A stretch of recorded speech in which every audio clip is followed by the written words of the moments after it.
नमस्कार दर्शकों, लोकसभा टीवी पर आप सभी का बहुत बहुत स्वागत है। आइए खबरों का सिलसिला शुरू करते हैं।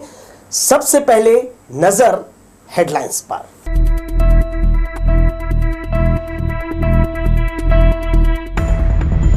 मतगणना स्थल में तैयारी पूरी, सुबह 8 बजे से होगी गणना। चौक चौराहों में दिखाए जाएंगे परिणाम। आधी रात नेहरू चौक में हुआ हादसा, स्कूटी सवार को हाईवा ने मारी ठोकर, कलेक्टोरेट तक घसीटा, हुई मौत। पलायन करने वाले मजदूरों की स्टेशन में बड़ी भीड़, ज्यादा कमाने के फेर में होते हैं परेशान। और एटीआर में कराया गया सर्वे, 400 जल स्रोत में मिला पानी, वन्य प्राणियों को राहत।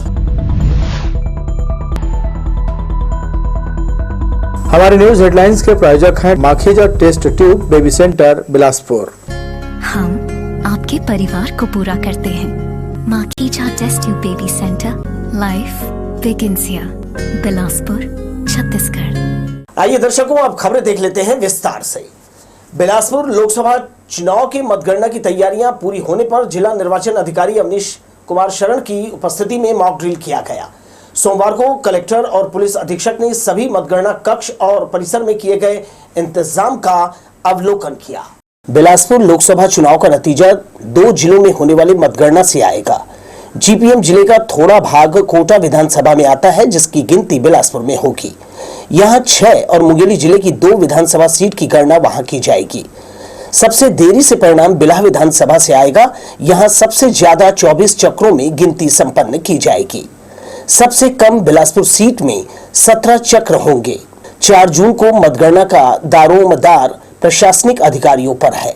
कलेक्टर और जिला निर्वाचन अधिकारी अवनीश शरण ने एक दिन पहले सोमवार को फाइनली तैयारियां देखी।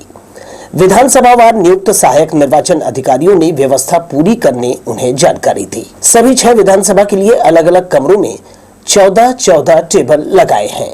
सुरक्षा घेरे के भीतर एआरओ के अलावा प्रत्येक टेबल में एक सुपरवाइजर रहेगा।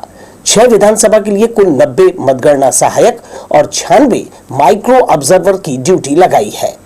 शासकीय इंजीनियरिंग कॉलेज भवन के ऊपरी भाग में बनाया स्ट्रांग रूम सुबह 7 बजे खोला जाएगा।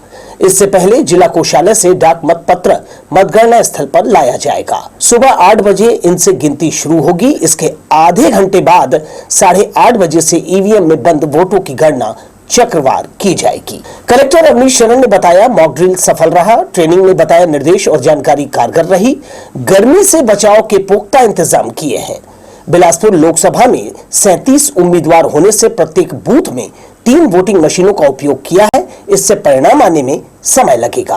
विशेष रूप से बिलासपुर जिले के लिए जो काउंटिंग है वो शासकीय इंजीनियरिंग कॉलेज कोनी के प्रांगण में होनी है, जिसके लिए पूरी तैयारी हो गई है। आज यहाँ मॉक ड्रिल किया जा रहा है, जिसमें हमारे साथ जो काउंटिंग के टीम है और पुलिस के जो हमारे अधिकारी और जवान लगे हैं सुरक्षा व्यवस्थाओं को लेकर, उसकी पूरा जायजा हम लोग ले रहे हैं। तो अभी देख के तो समझ में आ रहा है कि पूरी तैयारी हो गई है। और सुबह 6 बजे पोस्टल बैलेट का परिवहन यहाँ पे किया जाएगा, जो कि अपने कलेक्ट्रेट परिसर में जो कंपोजिट बिल्डिंग है वहाँ पे हमारा ट्रेजरी है, वहाँ से होगा। और सुबह 7 बजे स्ट्रांग रूम ओपन करने की कार्रवाई होगी, जिसकी सूचना सभी अभ्यर्थियों को भी दे दी गई है। 8 बजे पोस्टल बैलेट की काउंटिंग शुरू होगी, जो कि पूरे लोकसभा की होगी, मुंगेली जिले की भी बिलासपुर की भी। और 8:30 बजे ईवीएम्स की काउंटिंग प्रारंभ हो जाएगी, जो मुंगेली जिले का अलग और बिलासपुर जिले का अलग होगा। गर्मी को लेकर हम लोगों की थोड़ी सी चिंता है, खासकर जो हमारे जो काउंटिंग एजेंट्स हैं, हमारी काउंटिंग टीम है, उसके लिए तो हमने इस बार विशेष व्यवस्था की है। हर कमरे में जो 6 कमरे हैं काउंटिंग हॉल है, उसमें कूलर के साथ साथ एयर कंडीशनर की व्यवस्था भी की है। तो मुझे लगता है इससे राहत मिलेगी। और बाकी जो काउंटिंग प्रोसेस है वो तो निर्धारित है, उसके अंतर्गत हम चाहेंगे कि जल्दी से जल्दी हम रिजल्ट इसका डिक्लेयर कर दें। प्रत्याशियों के साथ उनके एजेंट सभी टेबल पर रहेंगे। मतगणना के दौरान प्रत्याशी की आंशिक अनुपस्थिति के समय उनके निर्वाचन अभिकर्ता प्रतिनिधि के रूप में वहां मौजूद रहेंगे। सभी के लिए उचित पास जारी किया है। सुरक्षा की जिम्मेदारी संभाल रहे पुलिस अधीक्षक रजनेश सिंह ने बताया 3 स्तर पर सुरक्षा के कड़े इंतजाम किए हैं। यहां उमड़ने वाली भीड़ को कोनी मुख्य मार्ग से होकर पिछले गेट से प्रवेश दिया जाएगा। उम्मीदवार सबसे पहले इसी गेट से भीतर पहुंचेंगे। मुख्य द्वार से अधिकारियों की निगरानी में डाक मतपत्रों का प्रवेश कराया जाएगा। इसके अलावा मतगणना स्थल में 2 तरह की सुरक्षा का बंदोबस्त किया है, जिसमें जिला पुलिस बल के साथ केंद्रीय पुलिस के जवान तैनात रहेंगे। कुल 366 पुलिस अधिकारी, कांस्टेबल और जवान सुरक्षा में रहेंगे। पर्याप्त सुरक्षा व्यवस्था की गई है। 3 लेयर में सुरक्षा व्यवस्था है। पूरी मतगणना बिल्डिंग के आउटर पेरीफेरी में 100 मीटर पर वहाँ तक कैंडिडेट और उनके अभ्यर्थी अपने वाहन से आ सकेंगे और फिर भीतर प्रवेश करेंगे। 3 गेट बनाए गए हैं। पीछे का जहां हम लोग खड़े हैं, यहाँ से सभी विधानसभा के लिए जो भी अभ्यर्थी और कैंडिडेट उनके हैं वो मतगणना जो एजेंट हैं वो सभी आ सकेंगे। और सामने का जो गेट है वहाँ से पोस्टल बैलेट के जो एजेंट हैं वो लोग भी वहाँ से अंदर प्रवेश करेंगे। इस तरीके से 3 लेयर में व्यवस्था है। आउटर लेयर में हमारी डिस्ट्रिक्ट फोर्स है, बिल्डिंग के जो भीतर प्रवेश करने में हमारी पुलिस व्यवस्था है, और जो मतगणना कक्ष है उसके बाहर हमारी जो CAPF की जो फोर्स रहेगी वो रहेगी। इस प्रकार कुल करीब 376 अधिकारी जवान सभी यहाँ पे लगाए गए, 366। पिछले साल दिसंबर में लगभग इसी प्रशासनिक नेतृत्व में विधानसभा चुनाव की गणना इसी स्थल में की गई। फर्क उम्मीदवारों की संख्या और गर्मी का मौसम है, इसे ध्यान में रखकर सारी व्यवस्था की गई है। परिणामों का रुझान सुबह 10 बजे से मिलना शुरू हो जाएगा। कैमरामैन जयेंद्र गोले के साथ दिलीप जगवानी, लोकसभा टीवी, बिलासपुर। छत्तीसगढ़ समेत पूरे देश में 18वीं लोकसभा चुनाव के लिए मतदान संपन्न होने के बाद 4 जून को मतगणना हो रही है। इस मौके पर राज्य सरकार ने प्रदेश को ड्राई डे घोषित किया है। बिलासपुर सहित प्रदेश भर की सभी देशी विदेशी मदिरा दुकानें बंद रहेंगी। साथ ही सभी क्लब और बार में भी शराब परोसने पर पाबंदी लगा दी गई है। चुनाव आयोग के निर्देश पर प्रदेश भर के प्रमुख चौक चौराहों में LED टीवी के जरिए लोकसभा चुनाव परिणामों की चक्रवार जानकारी दी जाएगी। बिलासपुर शहर के प्रमुख 5 स्थानों पर LED के जरिए प्रसारण की तैयारी कर ली गई है। इनमें नेहरू चौक, इंदू चौक, अग्रसेन चौक, महामाया चौक और गुरु नानक चौक शामिल है। मतगणना के दौरान चक्रवार सभी प्रत्याशियों को प्राप्त मत और बढ़त की जानकारी दी जाएगी। कोनी स्थित शासकीय इंजीनियरिंग कॉलेज में 4 जून को सुबह 8 बजे से मतगणना शुरू होगी। कोनी से ही LED को लिंक कर इसका प्रसारण किया जाएगा। मतगणना स्थल कोनी में आधिकारिक घोषणा के साथ ही शहर के नागरिक परिणाम देख और सुन सकेंगे। बिलासपुर पुलिस की ओर से शुरू की गई सामुदायिक पुलिसिंग कार्यक्रम चेतना अतुलनीय बिलासपुर सुरक्षित बिलासपुर को शहरवासियों का जबरदस्त रिस्पांस मिल रहा है। इस कार्यक्रम से न केवल समाज सेवक, सामाजिक संगठन और शहरवासी जुड़ रहे हैं, बल्कि चेतना मुहिम से अब शहर के सीनियर सिटीजन भी जुड़ने लगे हैं। बिलासपुर पुलिस अधीक्षक रजनेश सिंह की ओर से शुरू की गई चेतना मुहिम से अब हर कोई जुड़ना चाहता है।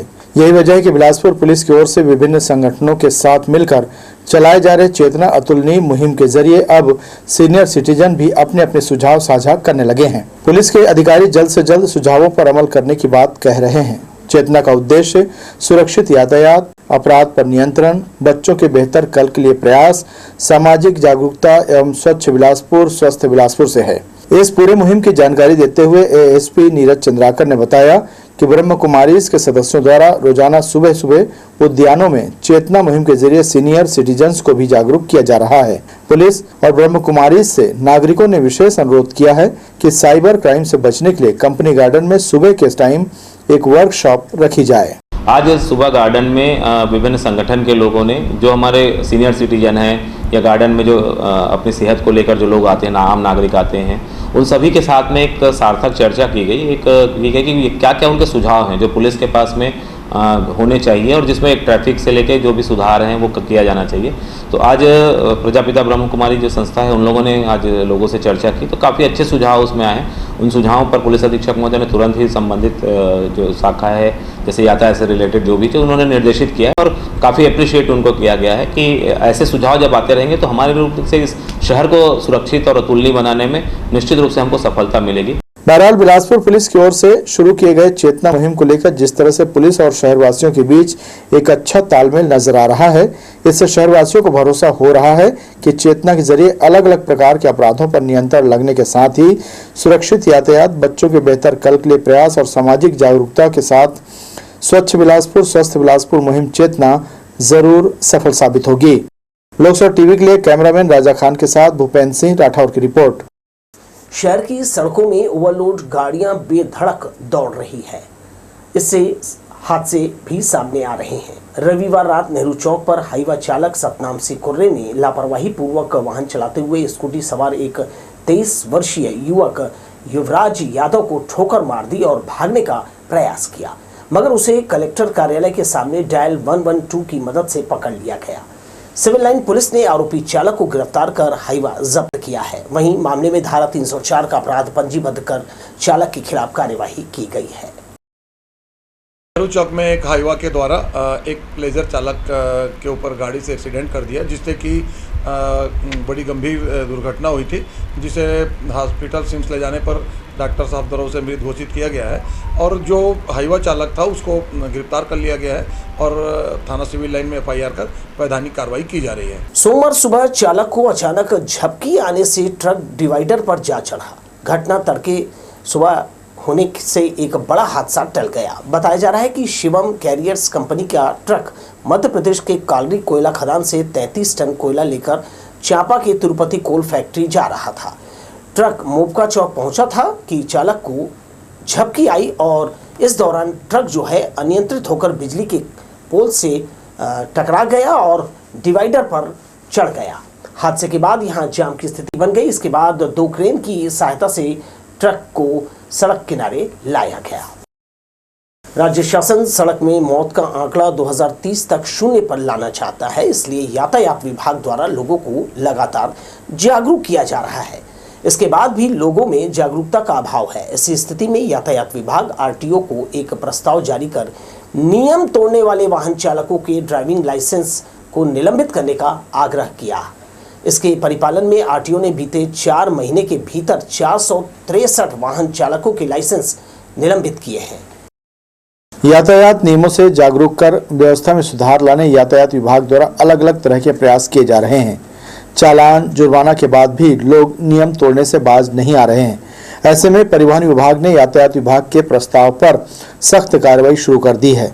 बीते 4 महीने में नियम तोड़ने वाले 463 चालकों के ड्राइविंग लाइसेंस को निलंबित कर दिया गया है। बिना हेलमेट, नशे में वाहन चलाने, गलत दिशा व तेज रफ्तार गाड़ी चलाने वालों पर कार्रवाई की गई है।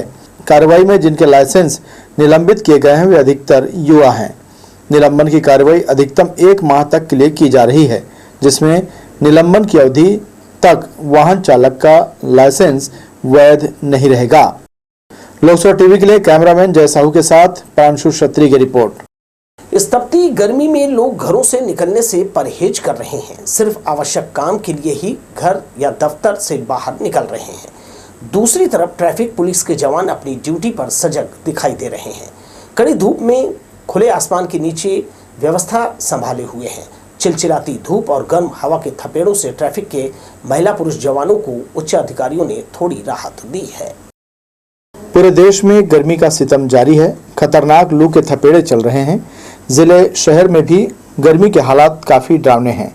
यहाँ पारा 47 डिग्री सेल्सियस के पार पहुँच गया है।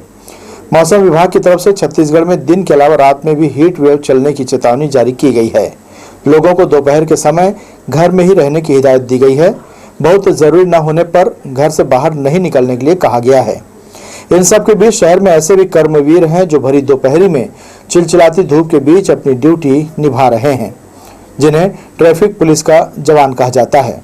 शहर की यातायात व्यवस्था दुरुस्त रहे, लोगों को किसी तरह की कोई परेशानी न हो, इसलिए लगातार ट्रैफिक के जवान ड्यूटी कर रहे हैं।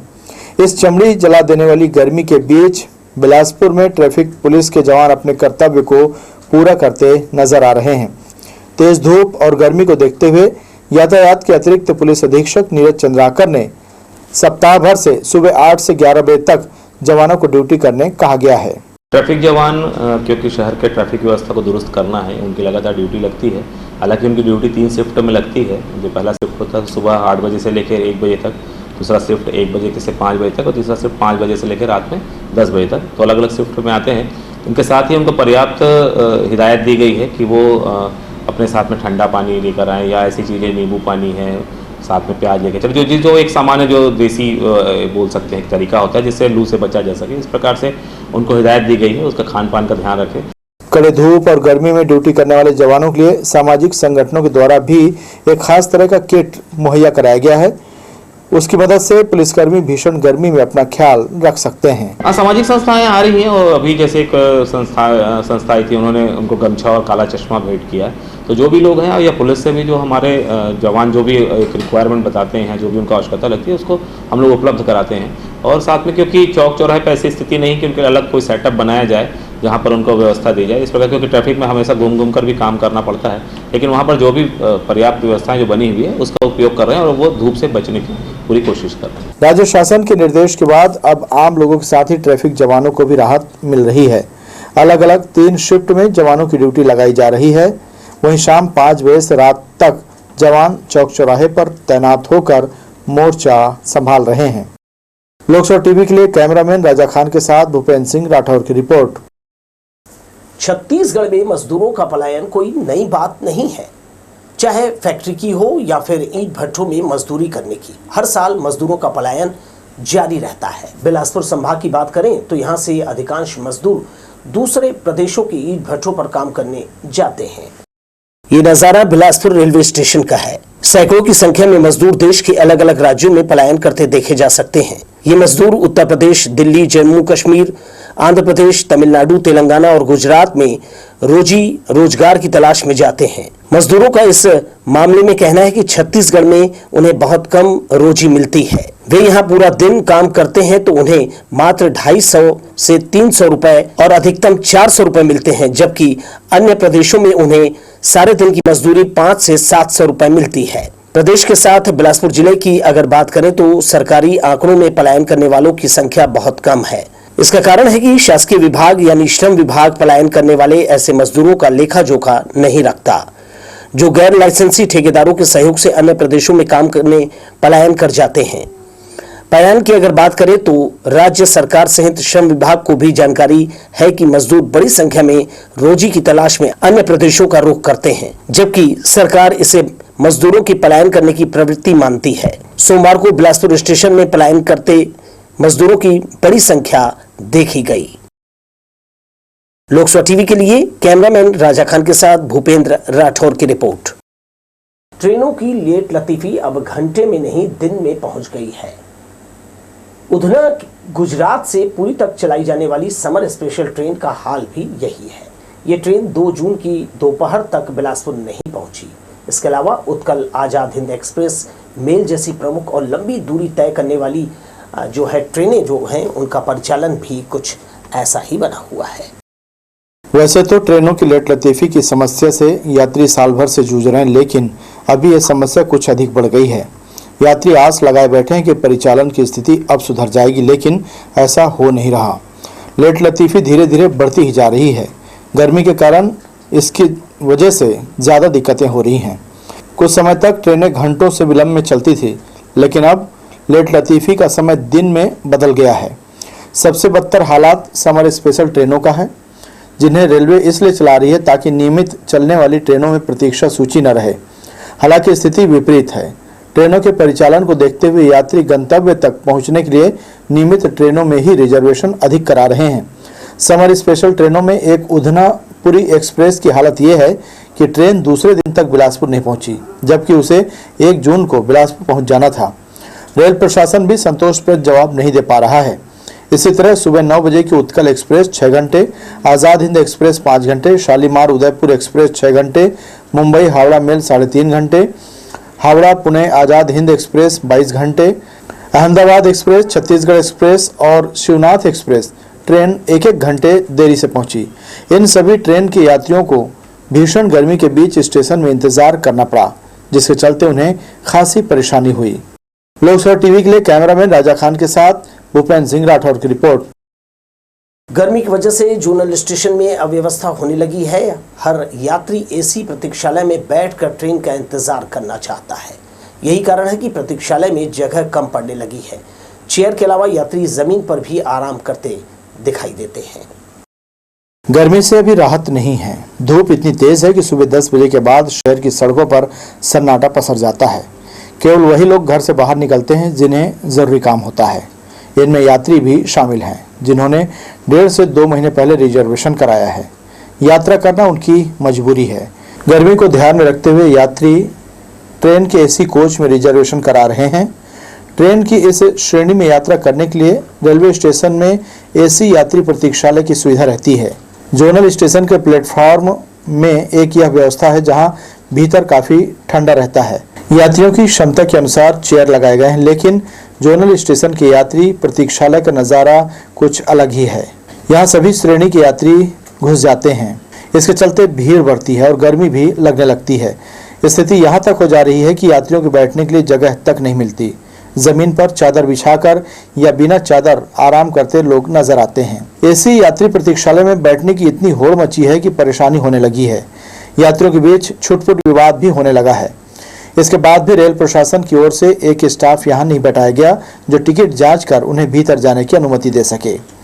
जोनल स्टेशन में अलग से महिला एसी प्रतीक्षालय भी है। हॉल छोटा है, इसलिए केवल 2 एसी लगाए गए हैं, लेकिन पिछले कई दिनों से एक एसी बिगड़ा हुआ है, जिसके चलते यात्रियों का हाल गर्मी के कारण बुरा है। यात्री कई बार इसकी शिकायत कर चुके हैं, लेकिन रेलवे का संबंधित विभाग सुधार करने की तरफ ध्यान नहीं दे रहा है।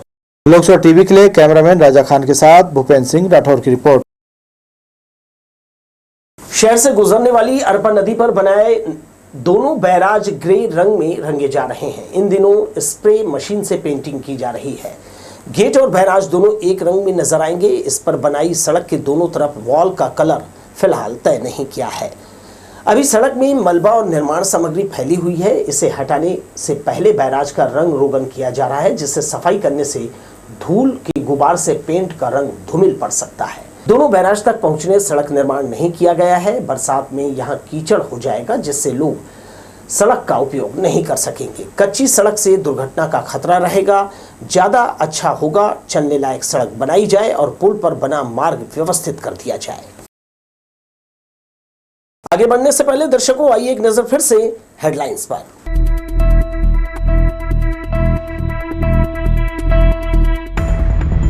मतगणना स्थल में तैयारी पूरी। सुबह 8 बजे से होगी गणना। चौक चौराहों में दिखाए जाएंगे परिणाम। आधी रात नेहरू चौक में हुआ हादसा। स्कूटी सवार को हाईवा ने मारी ठोकर। कलेक्टोरेट तक घसीटा, हुई मौत। पलायन करने वाले मजदूरों की स्टेशन में बड़ी भीड़। ज्यादा कमाने के फेर में होते हैं परेशान। और एटीआर में कराया गया सर्वे। 400 जल स्रोत में मिला पानी। वन्य प्राणियों को राहत। हमारे न्यूज हेडलाइंस के प्रायोजक हैं Makhija test tube baby centre Bilaspur. हम आपके परिवार को पूरा करते हैं। Makhija test tube baby centre, life begins here, Bilaspur, Chhattisgarh. तो ये थी हेडलाइंस। बढ़ते हैं खबरों में। अचानक मार टाइगर रिजर्व प्रबंधन के लिए अच्छी खबर है। जंगल के भीतर 400 जल स्रोतों में पानी है। ये जल स्रोत प्राकृतिक और कृत्रिम दोनों तरह के हैं। इन स्रोतों में पानी जिस स्थिति में है उससे माना जा रहा है कि मानसून आने तक ये नहीं सूखेंगे और ना ही वन्य प्राणियों को प्यास बुझाने के लिए जंगल से बाहर जाना पड़ेगा। हाल ही में अचानकमार टाइगर रिजर्व के कोर व बफर दोनों क्षेत्रों में सर्वे कराया गया। इसमें मैदानी अमला के अलावा अधिकारी भी शामिल हुए। दरअसल टाइगर रिजर्व के अंदर बाघ, तेंदुआ, बाइसन, चीतल से लेकर कई प्रजाति के वन्य प्राणी हैं। संरक्षित क्षेत्र होने के कारण इन बेजुबानों के लिए आहार से लेकर पानी तक का इंतजाम करने की जवाबदारी टाइगर रिजर्व प्रबंधन की है। जंगल के अंदर प्राकृतिक जल स्रोत हैं और कृत्रिम जल स्रोत भी हैं। सर्वे में इन दोनों तरह के स्रोतों को देखा गया। 914.017 वर्ग किलोमीटर के क्षेत्र में फैले एक एक जल स्रोतों का निरीक्षण किया गया। उनमें कितना जल है उसकी तस्वीर भी ली गई। इसके अलावा लोकेशन भी दर्ज किया गया। इसके बाद रिपोर्ट बनाई गई। इसमें 400 जल स्रोतों में पानी होने की पुष्टि हुई है। जल स्रोतों की इस तस्वीर को देखकर प्रबंधन ने राहत की सांस ली है। उनका मानना है कि मानसून आने में अब अधिक समय नहीं है। मानसून तक इन स्रोतों में पानी भरा रहेगा। बरसात की दस्तक के साथ जल संकट भी दूर हो जाएगा। सबसे अच्छी बात यह है कि जल स्रोतों की मॉनिटरिंग अचानकमार टाइगर रिजर्व के निर्देशक मनोज पांडे और उप निदेशक UR गणेश कर रहे हैं। सर्वे कराने के पीछे एक उद्देश्य ये भी है कि जल स्रोतों की ताजा स्थिति पता चल जाती है। यदि किसी में पानी कम है तो इसके लिए कार्य योजना बनाकर व्यवस्था की जाएगी कि मानसून का पानी भर जाए और अगली बार ग्रीष्मकालीन सीजन में इन जल स्रोतों में पर्याप्त पानी रहे ताकि वन्य प्राणी प्यास बुझा सकें। लोकसभा टीवी के लिए कैमरामैन राजा खान के साथ भूपेंद्र सिंह राठौर की रिपोर्ट। आगामी 2 वर्षों में प्रदेश के 2 बड़े शहरों बिलासपुर और कोरबा के हर घर में रसोई गैस की आपूर्ति पाइपलाइन के माध्यम से होगी, जिसके लिए पाइपलाइन बिछाने का काम जारी है। ये कार्य अभी मोपका से शुरू होकर शहर के तोरवा और जगमल चौक क्षेत्र में जारी है। प्रोजेक्ट इंजीनियर प्रदीप ने बताया कि शहर के भीतर ये कार्य अडानी कंपनी के द्वारा कराया जा रहा है। अभी मेन लाइन बिछाने का काम चल रहा है, जो आगामी दिसंबर महीने तक लगभग पूरा कर लिया जाएगा। 1.5 मीटर के गड्ढे में मेन पाइपलाइन बिछाया जा रहा है, जिसके बाद शहर में कई स्टेशन खोले जाएंगे। स्टेशन खोलने का जो लोकेशन अभी तय नहीं हुआ है, लेकिन पेट्रोल पंप संचालकों से टाई अप कर वहां इसे खोलने की तैयारी हो सकती है। इस कार्य के कंप्लीट होते ही जनवरी महीने से डोमेस्टिक लाइन बिछाने का कार्य शुरू कर दिया जाएगा। लगभग 2 वर्ष के भीतर लोगों को इसकी सुविधा मिल सकेगी। उधर कोनी क्षेत्र के गतौरी स्थित ग्लोरी ढाबा के संचालक पर हमला करने वाले युवक को पुलिस ने भिलाई से गिरफ्तार किया है। पूछताछ में पता चला कि युवक ने भिलाई से अपने दोस्तों को बुलाकर ये वारदात कराई थी। आरोपी को न्यायालय में पेश कर जेल भेज दिया गया है। कोनी क्षेत्र के ग्लोरी ढाबा संचालक लवकेश भोसले उर्फ लवी ने कुदुदन निवासी आयुष काले और उसके साथियों द्वारा धारदार हथियार से हमला करने की शिकायत की थी।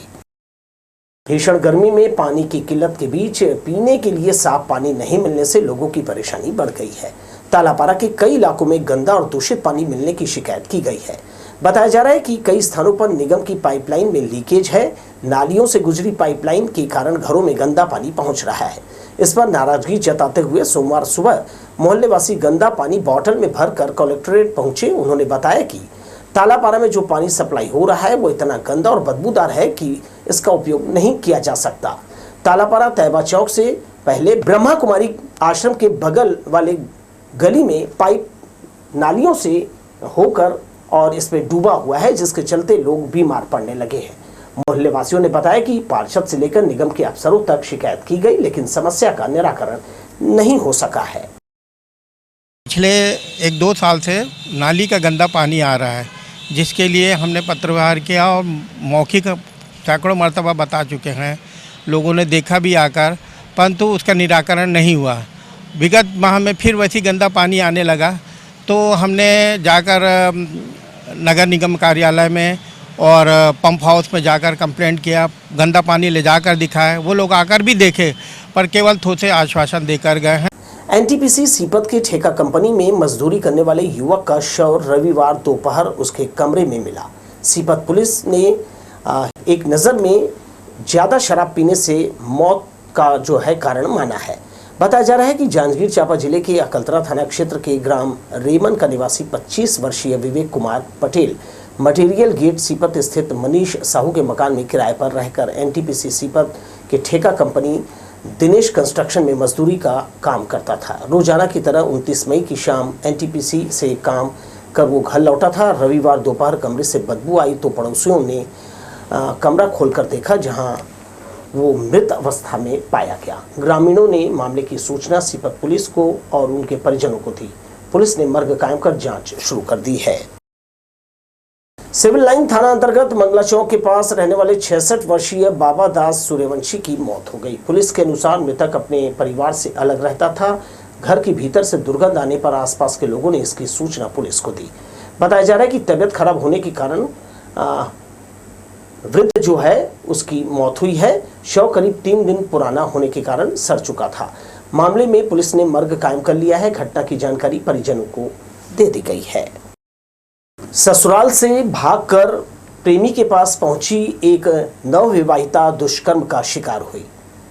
उसने प्रेमी के खिलाफ सिविल लाइन थाने में 376 का मामला दर्ज कराया है। मस्तूरी निवासी विकी पटेल की जान पहचान पचपेड़ी की रहने वाली युवती से इंस्टाग्राम के माध्यम से 3 महीने पहले हुई थी।